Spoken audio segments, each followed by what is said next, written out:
E a gente vai trazer uma entrevista aqui que é para você ouvir, reouvir, ver no YouTube depois, fazer lição de casa, que a gente vai poder entender um pouco mais do judaísmo, do antissemitismo, do lado místico, né, do judaísmo. Para isso eu estou recebendo aqui o nosso querido Rabino Shimon Brand. Falei, é Shimon.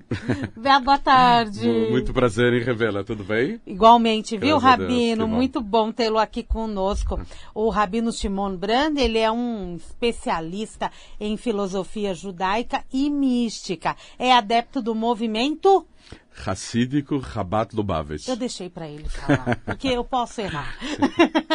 Vamos bater um papinho hoje. A gente está iniciando, a partir de hoje, do dia 23 até o dia 27, uma série de entrevistas a respeito de religiões, de intolerância religiosa, de liberdade religiosa. É uma semana de liberdade de culto, na realidade.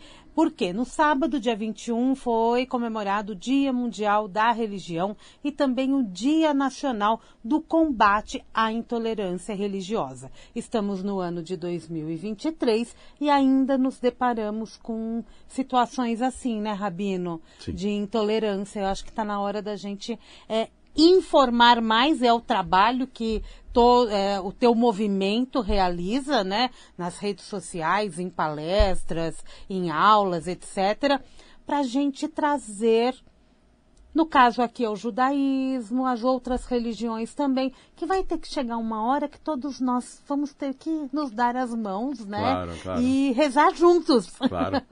Não é verdade? Claro, as pessoas confundem facilmente a divergência de opinião em relação a posições ideológicas, religiosas, com a discriminação do ser humano. Na Bíblia consta que Deus criou o homem à sua imagem e à semelhança. Não está escrito que Deus criou o judeu, o cristão, o muçulmano, o budista, o hinduísta à sua imagem e à semelhança. O ser humano, todo e qualquer ser humano, pode e deve se assemelhar ao seu Criador, que é Deus. E esse processo passa justamente por um dos nomes de Deus no judaísmo, que é Shalom. Shalom significa paz, mas vem de outra semântica, outra palavra em hebraico, que é Shalem. Shalem significa completo, plenitude. Alcançarmos um nível de plenitude de forma que haja divergência de opiniões, mas o respeito mútuo superando quaisquer diferenças, no sentido de se colocar e entender que é perfeitamente natural e próprio da condição humana a possibilidade de divergências, de multiplicidade e variedade de pensamentos, de ideias, conforme surge no Talmud, uma obra milenar do judaísmo, da mesma forma que a fisionomia das pessoas não é igual, o pensamento das pessoas também não é igual. E a diferença, ela não vem dividir, mas sim ela vem somar aspectos diferentes, um complementando o outro. Vamos respeitar, né? E abrir espaço para discussão saudável. Com certeza. Sadia, né? Ô, Rabino, o que faz do judaísmo ser místico? Existem áreas do judaísmo diferentes, segmentos diferenciados? Explica pra gente. Sim, a base de todo o judaísmo é a ciência, a consciência, a concepção de um único Deus atemporal, adimensional, ele está acima do tempo, do espaço, da matéria, do espírito. A premissa é de que esse Deus é infinito. Uma parte diminuta desse Deus, por meio das suas orientações constantes da Bíblia, que nós chamamos de Torá, é a parte revelada. Mas, partindo da premissa de que Deus é o ser absoluto, infinito, pressupõe-se que a maior parte desse conhecimento infinito não é revelado. E ele é mais espiritual do que físico. E o mundo físico é somente um reflexo daquilo que ocorre nos mundos adimensionais, mundos espirituais que não ocupam lugar nem no espaço e nem no tempo. Então a mística do judaísmo é a realidade do Deus todo-poderoso, onipresente, onisciente, oniabrangente, ter o seu aspecto maior acima da razão e da percepção do ser humano. Segundo o judaísmo, Deus quer que nós possamos acessar esse conhecimento, mas tem que ser de forma gradativa. A Kabbalah é parte... A Kabbalah, segundo o judaísmo, Kabbalah é uma palavra em hebraico. Significa, em Israel, por exemplo, uma palavra muito usada no comércio. Recibo. Recibo das lojas é Kabbalah. Kabbalah vem da semântica do verbo lekabel. Kabbalah significa recepção, o ato de receber. Por que se enfatiza mais o aspecto de receber e não de transmitir? Porque a pessoa, para captar esse conhecimento elevadíssimo espiritual, esse conhecimento infinito, ela precisa se posicionar de uma forma toda especial. Esse conhecimento não está ligado somente com o processamento de dados. Ele não se processa somente a nível intelectual. Há a necessidade da introjeção, interiorização desse conhecimento a nível de sentimentos e do aprimoramento, refinamento do ser. A pessoa precisa evoluir, se autorrefinar. A pessoa pode ser um gênio intelectual e ter uma delicadeza da pata de um elefante. A pessoa pode ser genial e ao mesmo tempo terrivelmente grosseira e insensível. Então não basta simplesmente o processo intelectual. Esse processo tem que refinar o ser, porque se ele não refina o ser, de nada serve esse processo. É como o livro na estante. O livro está só na estante. Se eu não utilizar, ele não sai, não vai transmitir para minha mente. Exatamente. Os ensinamentos. Como que o judaísmo é visto no mundo hoje, Rabino? Então, historicamente, o povo de Israel, segundo o próprio judaísmo, tem uma missão toda especial de elevar o mundo a um nível espiritual superior. Mas, para que essa missão seja levada a cabo, existe o sistema, não só para o judeu, por extensão para toda a humanidade, o sistema, um tesouro que Deus nos concedeu, chamado de livre-arbítrio. O discernimento, a capacidade de diferenciar e escolher entre o bem e o mal. Ah, mas o bem e o mal são tão subjetivos, relativizados. Segundo o judaísmo, não são subjetivos. O bem é uma sintonia maior com Deus e o mal é uma sintonia menor com Deus, um distanciamento. Então, na verdade, o judaísmo vem como proposta de elevação do mundo. Para que haja o livre-arbítrio, tem que haver oponentes, oposição, antagonismos, outras vias, inclusive até hostilidade, hostilização. Faz parte da missão do povo de Israel enfrentar grandes desafios, dentre os quais até a intolerância, a hostilidade, a hostilização. Que a tendência, com a evolução da humanidade, é de cada vez ser menos expressiva. Entendi. A hostilidade. Ela existe entre todas as religiões, mas particularmente o povo de Israel nos últimos milhares de anos, ele foi perseguido em praticamente todas as localidades do mundo de forma sistemática. Hoje em dia, é o antissemitismo? É o antissemitismo. Hoje em dia, a realidade é um pouquinho melhor. O processo de conscientização em relação à liberdade de expressão religiosa e o respeito mútuo é maior. E quando nós apontamos falhas na atualidade, é um aspecto positivo, porque existe senso crítico. Aquilo que hoje em dia nós apontamos como falha, era normal, era natural, porque a liberdade, qualquer que seja, inclusive de expressão religiosa, do pensamento, era tolhida de uma forma totalmente normal e natural, banalizando qualquer expressão de qualquer ser humano, quaisquer que sejam. Então, hoje em dia, se nós apontamos falha, é um bom sinal, sinal que o senso crítico cresceu muito na humanidade. O senso crítico que antigamente não existia, hoje em dia ele é o suficientemente forte para poder apontar as falhas nesse quesito intolerância religiosa. Rabino, a gente nota que no dia a dia, independente da gente falar de religião ou de outras opiniões, as pessoas elas entram em discussões que às vezes são até desnecessárias, né?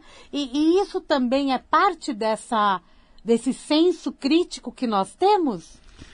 Desde que as pessoas não descambem somente para o lado emocional. O judaísmo vê em absolutamente todos os aspectos uma lição de como nos superarmos e de como servirmos a Deus a contento e cada vez melhor. Então, por exemplo, o fato de a maioria, ou o ser humano por excelência, ser um ser bípede, que se apoia mais nos dois membros inferiores, faz com que, diferentemente de pelo menos a maioria de outros seres vivos, dos animais, etc., o posicionamento do cérebro ser acima do coração. O cérebro, ele representa o intelecto e o coração representa as emoções. Então, o ser humano, ele tem que posicionar o seu intelecto acima das emoções, porque de acordo com os pensamentos, ele vai produzir emoções ou manifestações emocionais. Então, para ter emoções boas e positivas, ele tem que pensar de forma boa e positiva. Para ter emoções que sejam tolerantes, emoções que envolvam respeito mútuo, o ser humano tem que ter pensamentos compatíveis que sejam a fonte originadora dessas emoções. As pessoas alegam discutir aspectos intelectuais, mas muitas vezes levam para o pessoal, levam para o total emocional. Isso não é saudável, isso não é bom, porque nós somos seres racionais e a razão tem que ser o fiel da balança, tem que ser o ponto de equilíbrio, de forma que exista o respeito mútuo. Se as pessoas pensarem mais e sentirem menos, não é que o sentimento não seja importante ou seja secundário. Ele é importantíssimo, o sentimento, mas ele tem que andar de mãos dadas com o intelecto. O intelecto e as emoções precisam ser totalmente sintonizados. Dessa forma, nós podemos propiciar a harmonia entre as pessoas, entre as ideias, entre as opiniões, entre as várias formas de ideologia, de expressão, qualquer tipo de expressão. Isso só é possível quando o intelecto trabalha de mãos dadas com as emoções. Tem o equilíbrio. Exatamente. Tem que ter o equilíbrio, porque senão, dependendo de como eu penso e de como estão as minhas emoções, eu já vou para a briga. Exatamente. Não é verdade? Claro. E como que o judaísmo como ele lida com os outros dogmas? Então, nós distinguimos as ideias das pessoas. Uhum. Se nós temos divergência de opinião, não é em relação às pessoas, mas sim em relação às ideias. Todo e qualquer ser humano na nossa frente tem que ser tratado como uma criatura maravilhosa que no plano divino ocupa o primeiro lugar. E o ser humano tem que ser super respeitado. As divergências são em relação às ideias. Na medida, o judaísmo não é proselitista. não existe a ideia de conversão de todas as religiões à própria fé judaica. Mas existe uma ideia das 7 leis universais dos descendentes do Noé, aquele que sobreviveu com a arca ao dilúvio, que, segundo o judaísmo, essas 7 leis universais, elas são extensivas a todo e qualquer ser humano. Agora, independentemente de divergências de opinião, nós acreditamos que, expondo de uma forma saudável as nossas posições religiosas, as pessoas vão poder analisar com tranquilidade e optar entre aderirem, não à religião, mas esses pontos, essas leis universais que seriam válidas a todo e qualquer ser humano. Uma delas, por incrível que pareça, para nós judeus aqui é natural, mas hoje em dia não é tão natural no contexto das nações, das expressões religiosas, a concepção de um único Deus. Um Deus que nunca nasceu porque gerou a vida, nunca morreu porque criou a morte, um Deus que não tem semblante, não tem cara, não tem corpo, um Deus que está acima do tempo, do espaço, da matéria, do espírito, o Todo-Poderoso, que não tem limites, que ele é um, único e infinito. Esse é o principal aspecto, é o pilar de todos os pilares e é o fundamento de todos os fundamentos do judaísmo. Nós gostaríamos que todos os seres humanos tivessem a consciência desse único Deus, cada qual rezando nas suas orações, na sua língua, na sua religião, nos seus costumes, no seu folclore, nas suas crendices, mas nós achamos isso fundamental, que o ser humano se ligue àquele que o criou, que na visão do judaísmo é um só e infinito. Rabino, o senhor até citou no começo, esse é um dos nomes de Deus. Qual o nome mais utilizado dentro do judaísmo? Então, explica pra gente. Sim. Quantos nomes são? Vários. 72, Inúmeros. é isso? Inúmeros nomes. Os nomes de Deus, os nomes de Deus estão ligados à forma de atuação de Deus dentro dos infinitos mundos espirituais, que não ocupam lugar nem no tempo e nem no espaço. Existe um nível de Deus que está acima dos seus próprios nomes. Ele é chamado de Ein Sof Baruch Hu, o sem fim, bendito seja ele, em relação ao qual o tudo e o nada não fazem a mínima diferença. É um nível da essência maior de Deus, onde não existe absolutamente nada além do próprio divino. Os nomes de Deus estão ligados a revelações dele. Um náufrago que vai parar numa ilha deserta, ele não precisa de nome, porque ninguém vai chamá-lo pelo nome. Ele está lá entre as árvores, as palmeiras, o céu, o mar e os papagaios. Papagaio ainda pode falar. Os periquitos, coisa e tal, mas ninguém vai chamá-lo pelo nome. O nome é necessário como meio de identificação se houver alguém que necessite de identificar o portador da identidade. Mas a identidade é relativa, a essência maior está acima da identidade. Em geral, Deus é chamado em português de o Eterno, porque é a fusão de 3 tempos. É um nome que nós não pronunciamos hoje em dia, por falta do tempo, etc., que é uma fusão de 3 tempos. Hayá, Hovê e Rie. Era, é e será. Ou seja, o aspecto de Deus atemporal. Perfeito. Era, é e será, fundidos, traduzidos em português, dá o nome Eterno. Eterno. E uma outra curiosidade é sobre o termo Amém. Sim. Né? O Amém é judaico? Hebraico? O Amém vem da Bíblia, o Amém, tá? O rei David foi uma das primeiras pessoas a usar esse termo. O salmista, o autor da maior obra de inspiração divina de todos os tempos, que é o livro dos Salmos. Existem 2 tipos de revelação de Deus: a inspiração profética e a profecia e a inspiração divina.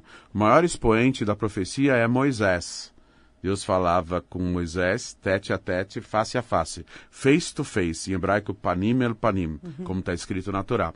Mas Deus não tem cara, não tem face to face, Deus não tem face, não tem cara. Mas a proximidade em termos de revelação era comparável. Então o rei Davi vai primeiro usar o nome Amém, que na verdade após uma bênção, nós efetivamos a bênção com a palavra Amém. Amém em hebraico é Amém, termina com N e não com M, que seriam as iniciais de 3 palavras em hebraico. El Melech Neeman, Deus, Rei, Fiel.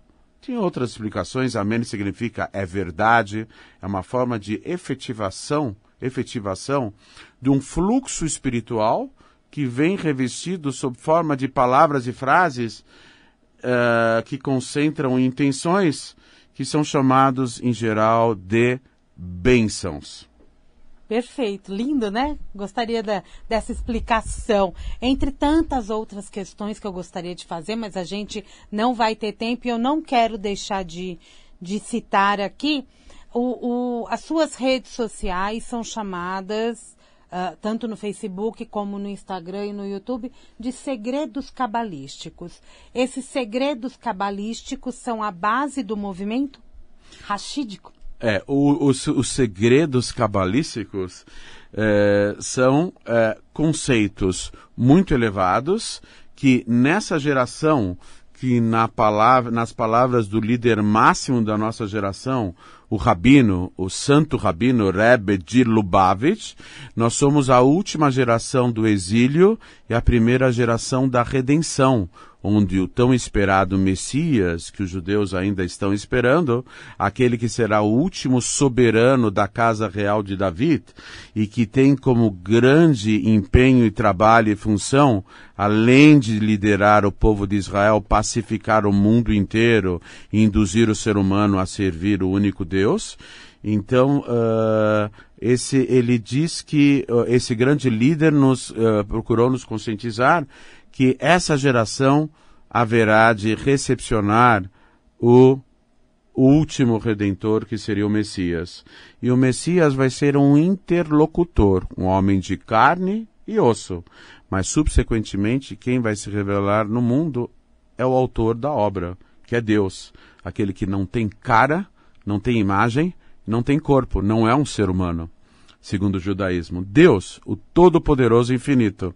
E esses segredos são aspectos mais elevados da mística do judaísmo, do hassidismo, da filosofia hassídica, que tangencia a própria Kabbalah, e essa é a forma de nós nos prepararmos devidamente para recepcionarmos o Rei Messias, o Mashiach, porque ele vai revelar aspectos da sabedoria infinita de Deus praticamente inimagináveis. Uau, já fiquei até curiosa. E quanto mais a gente estuda, né, mais essas ideias vão se fortalecendo dentro da gente. E eu posso chamar isso de espiritualidade? Também. Por incrível que pareça, a espiritualidade ela é efetivada não nos mundos espirituais. A espiritualidade ela é efetivada no mundo físico e material. Por quê? Porque o objetivo maior, vamos comparar a realidade maior a um teatro, às instalações de um teatro. Quando era bem pequeno, eu tive uma formatura do maternal. Só que era um teatro aqui famoso em São Paulo chamado João Caetano. O teatro, o palco é pequeno, mas eu fui andar, eu era bem pequenininho, fui andar lá para trás, atrás das cortinas, eu vi uma imensidão. A imensidão é secundária, é para as pessoas se prepararem, mas quando entram em cena, é no palco diminuto. O mundo físico e material, comparativamente aos infinitos mundos espirituais, é diminuto, mas ele é a base de tudo, porque o ser humano vai entrar em cena, ele vai atuar, ele vai cumprir com a vontade do ser absoluto, do ser infinito, aqui, no chão de todos os mundos, no mundo físico e material. Por mais que os mundos espirituais sejam infinitos, e os bastidores, o camarim, os bastidores de um teatro podem ser enormes. A gente vai ver o palco, é um local limitado, diminuto, mas é o principal local onde vai ser encenada a peça teatral. O palco da existência maior é o mundo físico material. Os mundos espirituais só são somente os bastidores e o camarim. E a gente recebe. Acabou. Voou o tempo. Obrigada, viu? Eu que Rabino agradeço. Shimon Bran. Se despeça do ouvinte, pode citar o seu. Eu agradeço muitíssimo essa oportunidade especial de estar aqui mais uma vez na Vibe Mundial, um lugar de um astral altíssimo. Agradeço muito a oportunidade e eu posso ser acessado no nome Segredos Cabalísticos, tudo junto, né? Cabalísticos com C, né? Nós estamos no YouTube, no Instagram, no Facebook, entre outras mídias, etc. E convido a todos a fazerem uma viagem pelo místico, pelo espiritual, dando um significado maior ao fato de vivermos e respirarmos. Amém. Amém.